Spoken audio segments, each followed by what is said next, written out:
2026 பொறுத்த வரைக்கும் பெரிய கிரக மாற்றங்கள் அப்படின்னு எதுவும் சொல்றதுக்கு இல்லை. மாத கிரகங்கள் வழக்கம் போல ஒவ்வொரு மாதத்திற்கும் அடுத்தடுத்த ராசிகளை நோக்கி போய்கிட்டே இருக்கும். குரு மற்றும் 2026 ஜூன் மாதம் மிதுன ராசியிலிருந்து கடக ராசிக்கு பயிற்சி ஆவாங்க. ஸோ குரு உச்சம் பெறக்கூடிய நிலை இந்த வருடம் உண்டு. மற்றபடி கிரக மாற்றங்கள் அப்படிங்கிறது பெரிய அளவில் இல்லை. பட் இருந்தாலும் கூட இந்த வருடம் குரு உச்சம் பெற்ற நிலையில் செயல்படக்கூடிய அமைப்பு ஒரு சிறப்பு வாய்ந்தது. அதிலும் கடகராசியில் உச்சம் பெற்று அங்கிருந்து சனியை பார்க்கவும் செய்கிறாங்க. இது ஒரு விசேஷமான அமைப்பு. அது தவிர இந்த வருடம் பார்த்தீங்கன்னா கூட்டு கிரக அமைப்புகள் அப்படிங்கிறது அடிக்கடி செயல்பட்டுக்கிட்டே இருக்கும். ஒரே ராசிக்குள்ளேயே 2-3 கிரகங்கள் அப்படிங்கிறது தொடர்ச்சியாக ஒவ்வொரு மாதமும் செயல்பட்டுக்கிட்டே இருக்கும். இதெல்லாம் ஒரு விசேஷமான அமைப்புகள் அப்படின்னு சொல்லலாம். 2025 நான் குட் வெர்சஸ் ஈவில் அப்படிங்கிற மாதிரி வீடியோ போட்டிருப்பேன். ஏன் அப்படின்னா 2025 சுப கிரகங்களாகட்டும் அசுப கிரகங்களாகட்டும் ரெண்டுமே ஈக்குவல் பலத்தோடு இருந்துச்சு. சம பலத்தோடு ஒவ்வொரு கிரகம் செயல்பட்டு வந்தது. அதனால் வாழ்க்கை அப்படிங்கிறது புறத்தோற்றத்தில் முன்னேற்றத்தை அதிகரிச்சுக்கிட்டே இருக்கும். ஆனால் தனி மனித வாழ்க்கை அப்படின்னு பார்க்கும்பொழுது அது ஒரு மாதிரி டம்ப் ஆகி டிப்ரெஸ்டாக தான் இருக்கும் அப்படிங்கிற மாதிரி சொல்லி இருப்பேன். கிட்டத்தட்ட 2025 அப்படித்தான் இருந்துச்சு. பட் 2026 பொறுத்த வரைக்கும் இது ஒரு பெரிய மாற்றத்தை கண்டிப்பாக கொண்டு வரும். பெரும்பாலும் நல்ல விஷயங்கள் மட்டும்தான் அதிகமாக இருக்கும். அதாவது 2025 ரொம்ப டிப்ரெஸ்டான ஒரு விஷயங்கள் பார்த்தீங்களா, அந்த டிப்ரெஸ்டான விஷயங்களை போக்குவதற்கான வழிகளை இந்த 2026 நமக்கு காண்பித்து கொடுக்கும். அது தவிர நிறைய டம்பான விஷயங்கள் இந்த 2026 வளர்ச்சி பெறக்கூடிய நிலைகள் அப்படிங்கிறது உருவாகும். ஸோ பொதுவாக இந்த 2026 ஆக்டிவாக இருக்கக்கூடிய நிலைகள் அப்படிங்கிறது அதிகமாகுது. இதுக்கு முன்னாடி ஒரு கன்ஃபியூஷனான ஸ்டேட்டஸ் இருந்திருக்கும். பட் இனி பார்த்தீங்கன்னா அந்த மாதிரி கிடையாது. ஒரு தெளிவான நிலை, சரியோ தப்போ இதை எடுத்து செய்வோம் அப்படின்னு மக்கள் ஒரு இலக்கை நோக்கி மூவ் பண்ண ஆரம்பிச்சிருவாங்க. நீ வாழ்க்கையில பெருசா அந்த தேக்க நிலை அப்படிங்கிறதெல்லாம் இருக்காது. எல்லாருக்குமே ஒரு உத்வேகம் கிடைக்க ஆரம்பிச்சிடும். 2025 கவனிக்கப்பட வேண்டிய ஒரு விஷயம் அப்படின்னா அது மழை தான். வருடம் முழுவதுமே மழை இருந்துச்சு. அதையுமே 2025 பலன்ல சொல்லியிருந்தோம். 2024 நல்ல மழை இருக்கும், பட் நீர் அப்படிங்கிறது வேஸ்டாகத்தான் இருக்கும் அப்படின்னு சொல்லியிருந்தோம். கிட்டத்தட்ட அப்படிதான் இந்த வருடம் முழுவதுமே இருந்துச்சு. 2026 பார்த்தீங்கன்னா இந்த மழை சார்ந்த விஷயங்கள் அதிகமாகத்தான் இருக்கும். ஸோ முடிஞ்ச அளவுக்கு இந்த நீர்நிலைகள்லாம் சேமிச்சு வைக்கிறது அப்படிங்கிறது நமக்கு அத்தியாவசியமாக இருக்கு. காரணம் என்னன்னு கேட்டீங்கன்னா, இதற்கு பிறகு இனி அடுத்தடுத்து வரக்கூடிய காலகட்டங்கள் அப்படிங்கிறது இந்த அளவுக்கு நமக்கு நீர் அப்படிங்கிறது கிடைக்காது. நீர் பற்றாக்குறை தான் ஏற்படும். தண்ணீர் பஞ்சம் வந்தா கூட ஆச்சரியப்படுறதுக்கு இல்லை. நான் இப்போதைக்கு பூமி குளுமையாக இருந்துகிட்டு இருக்கு. பட் இனி அடுத்தடுத்து வரக்கூடிய காலகட்டங்கள்ல பூமி வெப்பம் அப்படிங்கிறது அதிகரிச்சிடும். அதனால முடிஞ்ச அளவுக்கு இந்த நீர் சம்பந்தப்பட்ட விஷயங்களை எப்படி பாதுகாக்கிறது அப்படிங்கிறத பத்தி யோசிச்சா கொஞ்சம் நல்லா இருக்கும். பார்க்கலாம் என்ன நடக்க போகுது அப்படிங்கிறத. பட் 2026 அது பெரிய மேஜர் கிடையாது. 2026 இந்த மழை சார்ந்த விஷயங்கள் இன்னும் அதிகமாக தான் இருக்கும். 2026 நீர் சம்பந்தப்பட்ட விஷயங்கள் பயப்பட தேவையில்லை. முடிஞ்ச சேமிக்கிறதுல கவனம் செலுத்துறது நல்லது. தவிர ஓராவே இந்த 2026 வருடம் அப்படிங்கிறது ஒரு நல்ல விஷயங்களை நோக்கி போகக்கூடியதாக தான் இருக்கும். கன்னி ராசிக்கு 2026 கிரக அமைப்புகள்னு பார்க்கும்பொழுது பெரும்பாலான நிலைகள் ரொம்பவுமே சாதகமாக தான் இருக்குது. ஆல்ரெடி 2026 பார்த்தீங்கன்னா கொஞ்சம் நல்ல நிலைகள் அப்படின்னு சொல்லலாம். அதாவது ரொம்ப ஹைப் கொடுக்குற வகையில் இல்லை, பட் இருந்தாலும் ஆவரேஜாக இருந்தது. 2025 பொறுத்த வரைக்கும் இவங்களுக்கு பெரிய அளவு ஸ்ட்ரகிள் இருந்தது அப்படின்னு பார்க்கும்போது ஃபினான்ஸ் ரீதியாக கொஞ்சம் ப்ராப்ளம் இருந்திருக்கும். உடல்நல ரீதியாக கொஞ்சம் சங்கடங்கள், ஏற்ற இறக்கங்கள் அப்படிங்கிறது இருந்து வந்திருக்கும். ஸோ இந்த 2 விஷயங்களும் கொஞ்சம் அதிகமாகவே சிரமத்தை பார்த்து வந்திருப்பாங்க. மற்ற விஷயங்கள் எல்லாமே பெரும்பாலும் உங்களுடைய கண்ட்ரோல் இருந்தது அப்படின்னு சொல்லலாம். ஜென்ரலாகவே கன்னிராசிக்காரங்க ரொம்ப ஆக்டிவாலாம் இல்லை 2025. பட் இருந்தாலும் கடமைகளை கரெக்டாக செஞ்சுட்டு இருந்தால் அவங்கவுங்க நிலைகளுக்கு தகுந்த மாதிரியான ஒரு நல்ல மாற்றங்களை பார்த்துக்கிட்டு அதில் ஒரு வட்டத்துக்குள்ளே எந்த அளவுக்கு சந்தோஷமாக நிம்மதியாக இருக்க முடியுமோ அந்த நிலைகளை கன்னிராசிக்காரங்க 2025 பார்த்துட்டு வந்தாங்க. 2026 பொறுத்த வரைக்கும் இந்த நிலைகள் சற்று முன்னேறக்கூடிய நிலைகள் அப்படின்னு பார்க்கலாம். பட் இது பெரிய அளவில் மேஜராக நெகட்டிவ் இம்பேக்ட் அப்படிங்கிறது கொடுக்க போகிறது கிடையாது. ஒரு நல்ல விஷயங்களை தான் பார்த்துட்டு வருவீங்க. ஸ்டில் கன்னிராசியை பொறுத்த வரைக்கும் இந்த உடல்நலம் சார்ந்த விஷயங்களையும் சரி, பொருளாதார நிலைகளையும் சரி கொஞ்சம் கவனம் எடுத்துக்கங்க.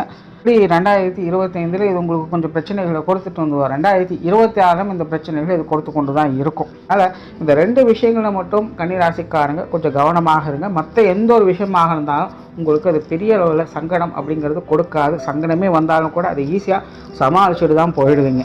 அது தவிர இந்த கிரக மாற்றங்களால் கன்னிராசிக்காரங்களுக்கு ராசி ரீதியாக நிறைய மாற்றங்களையும் கொண்டுட்டு வருது. குறிப்பாக சுபத்தன்மைகள் அதிகம் ஏற்படக்கூடிய ஒரு காலகட்டமாக கன்னிராசிக்காரங்களுக்கு இது மாறுது. அதனால் கன்னிராசிக்காரங்களுக்கு இந்த சொத்து சுகங்கள் வகையில் நல்ல விஷயங்களை பார்க்கக்கூடிய அமைப்புகள், அல்லது குழந்தைகள் வகையில் ஒரு நல்ல விஷயங்களை பார்க்கக்கூடிய அமைப்புகள், இல்லங்களில் சுப விசேஷங்கள், காரியங்கள் போன்ற நிகழ்வுகள் ஏற்படக்கூடியது, இந்த மாதிரியான நல்ல விஷயங்களை பார்க்கக்கூடிய நிலைகள் 2026 முழுமையாகவே இருக்குது. தொழில் வேலை உத்தியோக ரீதியாக 2025 கொஞ்சம் சிரமப்பட்டுட்டு தான் வந்தாங்க. பெருசாக எதுவும் மூமெண்ட் இல்லை. ஏதோ கடமைக்காக எல்லா விஷயத்தையும் செஞ்சுட்டு இருக்கிறோங்கிற மாதிரி சில விஷயங்களை செஞ்சுக்கிட்டு வந்துட்டு இருந்தாங்க. பெருசாக மூமெண்ட் இல்லை அப்படிங்கிறது ஒரு சிக்கல் தான். 2026 பொறுத்த வரைக்கும் தொழில் வேலை நிமித்தமாக ஒரு நல்ல மாற்றங்களை முன்னேற்றங்கள் பார்க்கக்கூடிய ஒரு இடமாகத்தான் இருக்குது. குறிப்பாக சுயத்தொழில் செய்யக்கூடியவங்களுக்கு இந்த 2026 சிறப்பாகவே இருக்குது அப்படின்னு சொல்லலாம். வேலை செய்யக்கூடியவங்க வழக்கமான நிலைகளை பார்த்து 2025 ஓரளவுக்கு இந்த வேலை அலுவலகம் செய்யக்கூடியவங்க சமாளிச்சுட்டு வந்தாங்க. பட் 2026 இது கொஞ்சம் சிக்கலாக இருக்கக்கூடிய நிலைகள் தான். அதாவது வேலை செய்யக்கூடியவங்க அகலக்கால் வைக்காதீங்க. எதுவும் முடிவு பெறுறதுக்கு முன்னாடி ஊர்ஜிதத்தின் அடிப்படையில் எந்த ஒரு விஷயங்களையும் செய்யாதீங்க. கன்னிராசிக்கான இந்த விஷயங்களில் கொஞ்சம் குழப்பமடைகிறதுக்கு வாய்ப்புகள் இருக்குது. ஏதாவது ஒன்று சொல்லிவிடுவாங்க, ஆனால் கடைசி நேரத்தில் பார்த்திங்கன்னா மாற்றி விட்டுடுவாங்க. ஸோ இந்த மாதிரி வேலை விஷயங்கள், அலுவலக பணிகள்லாம் நடப்பதற்கு வாய்ப்புகள் இருக்குது.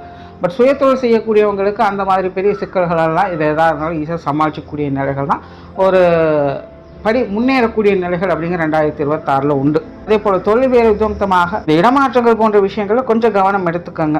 முன்னாடி சொன்னது தான், கன்ஃபார்ம் ஆகிற வரைக்கும் வெயிட் பண்ணுங்க. சும்மா பேச்சுக்காக ஒருத்தவங்க சொல்கிறாங்க, நம்பிக்கை கொடுத்துருக்காங்க அப்படிங்கிற பட்சத்தில் எதையும் முழுமையாக நம்பிட வேண்டாம். அது தொழிலாகட்டும் வேலையாகட்டும், வெறும் நம்பிக்கையின் அடிப்படையில் எந்த ஒரு விஷயங்களும் செய்யாதீங்க. ஏன்னா இப்போ இருக்கக்கூடிய சூழ்நிலைகள் திரும்ப மாறவும் செய்யலாம். அது நல்ல விஷயங்களுக்கும் பொருந்தும், கெட்ட விஷயங்களுக்கும் பொருந்தும். கன்னிராசியினுடைய ஒரு முக்கியமான ஸ்பெஷாலிட்டியே இந்த வருடம் இப்படி தான் வேலை செய்யுது. நல்லதுலேயும் அது அப்படி தான் வேலை செய்யும், கெட்டதுலேயும் அப்படி தான் செய்யும். ஒரு தேவையில்லாத விஷயங்கள் இப்படியாக போகுது அப்படியாக போகுது உங்களை ஏதாவது பயமுறுத்தி வச்சுருந்தாலும் கூட அது கடைசி நேரத்தில் ட்விஸ்ட்டாக எப்படி வேணால் நல்ல விஷயமாக கூட மாறிடலாம். இப்போ இந்த தொழில் வேலை உத்தியோகமாக சும்மா ஓரலாக எந்த ஒரு விஷயங்களும் காதில் கேட்டுட்டு கண்ணில் பார்த்துட்டு எதுவும் முடிவு எடுக்காதீங்க. அதுக்கு ரியாக்ட் பண்ணாதீங்க. எதுவும் முடிவு பெற வரைக்கும், ஊர்ஜிதம் ஆகிற வரைக்கும், கன்ஃபார்ம் ஆகிற வரைக்கும் வெயிட் பண்ணுங்கள். அதுக்கப்புறம் ரியாக்ட் பண்ணிக்கோங்க. இதே போல் தொழில் வேலை நிமித்தமாக அகலக்கால் வைக்காதீங்க. இருக்கிற விஷயங்களை எப்படி அப்டேட் பண்ணுறது, அப்கிரேட் பண்ணுறது அப்படிங்கிறத பற்றி யோசிச்சிங்கன்னா இந்த வருடம் உங்களுக்கு கொஞ்சம் சாதகமாக இருக்கும். வெளிநாடு சம்மந்தப்பட்ட விஷயங்கள் இது கொஞ்சம் அலைச்சலை கொடுக்கக்கூடிய நிலைகளில் தான் கன்னிராசிக்காரங்களுக்கு இருந்துட்டு வந்தது. 2026 பொறுத்த வரைக்கும் இது ஓரளவுக்கு பரவாயில்லன்னு சொல்லக்கூடிய, அதாவது பெருசாக சங்கடம் இல்லை, பரவாயில்ல, தலைக்கு வந்து அதோட போச்சு, தலை தப்பிச்சுது அப்படிங்கிற நிலைகளில் வெளிநாடு சம்மந்தப்பட்ட விஷயங்களை பார்த்துட்டு வருவீங்க. 2025 இந்த வெளிநாடு சம்மந்தப்பட்ட விஷயங்கள், வெளியூர் சம்மந்தப்பட்ட விஷயங்கள் ஏதாவது தட்டி போயிட்டே இருந்தது அப்படின்னா கூட 2026 ட்ரை பண்ணுங்கள். கண்டிப்பாக அது உங்களுக்கு நல்லபடியாகவே முடியும்.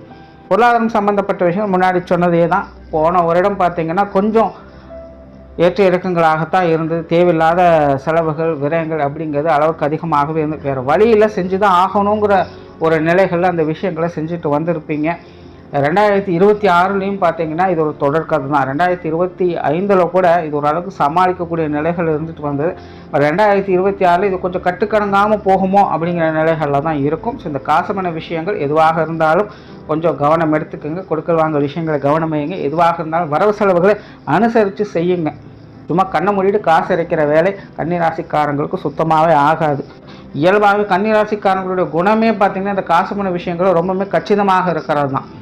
பார்த்து ஒவ்வொரு பைசாவாக சேர்த்து வைப்பாங்க. பட் கால நேரம் சரியில்லை அப்படிங்கிற பட்சத்தில் பல நாள் சேர்த்து வச்சதை ஒரே நாளில் காலி பண்ணக்கூடிய விஷயங்களும் இந்த கன்னிராசிக்காரங்களுக்கு உண்டு. கிட்டத்தட்ட அந்த மாதிரியான சூழ்நிலைகள் தான் இப்போ சமீப காலத்தில் போய்கிட்டு இருக்குது. ஸோ 2026 இது ஒரு தொடர்கதியாகத்தான் இருக்குது. இந்த காசுமான விஷயங்களில் பெரிய வளர்ச்சி, நல்ல விஷயங்கள் அப்படின்னு சொல்கிறதுக்கு இல்லை. அதனால் இந்த விஷயங்களை கொஞ்சம் கவனமாகவே இருங்க. கொடுக்கல் வாங்க விஷயம் கவனம் தேவை. கடன் சம்மந்தப்பட்ட விஷயங்களை கவனம் தேவை. காசு பண்ண விஷயங்களை அகலக்கால் வைக்காதீங்க. போல் செலவுகள், விரயங்கள் அப்படிங்கிறது தவிர்க்க முடியாததாகவே இருக்கும். பட் அதுக்கு நீங்கள் கவலைப்பட வேண்டியது கிடையாது. கண்டிப்பாக ஒரு செலவுகள் இருக்குது அப்படிங்கிற அதுக்கேற்ற ஒரு தொகை தேவை அப்படிங்கிற பட்சத்தில் அது கண்டிப்பாக உங்களை தேடி வரத்தான் செய்யும். ஸோ வரவு செலவுகள் அப்படிங்கிறத கரெக்டாக மெயின்டைன் பண்ணிக்கலாம். பட் அது தேவையின் அடிப்படையில் தான் அந்த விஷயங்கள் உங்களுக்கு சூட் ஆகாமல் இல்லாமல் தேவையில்லாத விஷயங்களுக்கெல்லாம் செலவு பண்ணிட்டு அது எனக்கு அமைஞ்சிரும் கிடைச்சிரும் அப்படின்னு நினைக்கிறது தப்பு. மாதிரியான விஷயங்கள் தான் சிக்க வச்சிடும் கடைசியில். அதான் கன்னிராசிக்காரர் இந்த விஷயங்கள் திரும்ப திரும்ப சொல்கிறேன், இந்த காசுமண விஷயங்களை கவனமாக இருங்க. கேர்லெஸ்ஸாக இருந்தீங்க அப்படின்னா தேவையில்லாத சிக்கல்களை இதை கொண்டுட்டு வந்து விட்டுணும். இந்த காசு பணங்களை வச்சுட்டு ஒத்தையாரட்டையாக பார்க்கக்கூடிய விஷயங்கள், இங்கே இன்வெஸ்ட் பண்ணால் எனக்கு 2 மடங்கு ரிட்டர்ன் கொடுக்குறாங்க, அங்கே இன்வெஸ்ட் பண்ணால் எனக்கு 10 மடங்கு ரிட்டர்ன் கொடுக்குறாங்க, அந்த மாதிரி மற்றவங்களை நம்பி மோசக்கூடிய நிலை, இது எல்லாத்துலேயுமே கவனமாக இருக்க வேண்டிய ஒரு காலகட்டம் அப்படின்னு தான் சொல்லணும். ஸோ அந்த காசு பண விஷயங்கள், பொருளாதார விஷயங்கள்லாம் கொஞ்சம் கவனம் எடுத்துக்கங்க. சொத்து சுகங்கள், வாகன ரீதியான விஷயங்கள் சாதகமாக இருக்குது அப்படின்னு சொல்ல 2025 இது உங்களுக்கு கொஞ்சம் நல்லபடியாகவே இருந்துட்டு வந்தது. 2024 இது உங்களுக்கு ரொம்பவுமே சாதகமான நிலைகளில் தான் வேலை செய்யுது. முன்னாடியே சொன்ன மாதிரி சொத்து சுகங்கள், அசட் சம்பந்தப்பட்ட விஷயங்கள் எல்லாமே ஏதோ ஒரு வகையில் உங்களுக்கு லாப ஆதாயங்களை கொடுத்துக்கிட்டு தான் இருக்கும். அதன் மூலமாக வருவாய் பெறக்கூடியவங்களும் இந்த 2025 நல்ல நிலைகளை பார்த்துட்டு வருவீங்க. குடும்ப விஷயங்கள், காரியங்கள் இந்த வருடம் ஓரளவுக்கு பரவாயில்லன்னு சொல்லலாம். 2025 கூட இதை நல்லபடியாகவே சமாளிச்சுட்டு வந்திருப்பீங்க. குடும்பத்துக்குள்ள ஒரு சில நல்ல விஷயங்கள், சுப காரியங்கள் போன்ற நிகழ்வுகள் கூட 2025 பார்த்துட்டு வந்திருப்பீங்க. 2024 இது தொடர்கதையாகத்தான் இருக்க போது. பெரியதாக எந்த ஒரு சங்கடமும் பிரச்சனையும் இல்லாமல் ஒரு சுமூகமான மாற்றங்களை பார்த்து வருவீங்க. குறிப்பாக குடும்ப உறவுகளுக்குள்ளேயும் கூட 2026 நல்ல நிலைகளை பார்க்கக்கூடிய அமைப்புகள் கன்னிராசிக்காரங்களுக்கு முழுமையாகவே இருக்குது. 2025 கூட குடும்ப உறவுகளுக்குள்ளே சின்ன சின்ன மனஸ்தாபங்கள், பிரச்சனைகள் போன்ற நிலைகளை பார்த்துட்டு வந்திருப்பீங்க. ஒரு சில விஷயங்கள் இங்கே பிடிச்சா அங்கே பிடிக்காது, அங்கே பிடிச்சா இங்கே பிடிக்காது அப்படிங்கிற மாதிரி விஷயங்கள் போய்கிட்டு இருக்கும். 2026 அந்த மாதிரியான சங்கங்கள் கூட இல்லாமல் ஒரு சுமூகமான மாற்றங்களை பெறக்கூடிய, குறிப்பாக குடும்பத்துக்குள்ள அமைதியான நிலைகளை பார்க்கக்கூடிய அமைப்புகள் கன்னிராசிக்காரங்களுக்கு முழுமையாக இருக்குது. குடும்பத்துக்குள்ள ஆன்மீக முன்னேற்றம் பெறக்கூடிய ஆண்டாகவும் இருக்கும். குடும்பத்தோடு சேர்ந்து சுப விசேஷங்கள், காரியங்களை பங்கெடுத்துக் கொள்வது, அல்லது தான தர்ம காரியங்கள் போன்ற நிகழ்வுகளை செய்யக்கூடிய அமைப்புகள், கோயில்கள் சென்று புண்ணிய காரியங்களை செய்யக்கூடிய அமைப்புகள்லாம் கன்னிராசிக்காரங்களுக்கு இந்த வருடம் உண்டு. பட் ஒரே ஒரு விஷயம், குடும்பத்துக்குள்ளேயும் பார்த்தீங்கன்னா இந்த மருத்துவ ரீதியான தொந்தரவுகள், விரயங்கள், அலைச்சல்கள் போன்ற விஷயங்கள் இருந்துக்கிட்டு தான் இருக்கும். அந்த ஒரு விஷயங்களை கொஞ்சம் கேர் எடுத்துக்கோங்க. தேவையின் அடிப்படையில் தான் இருக்கும்.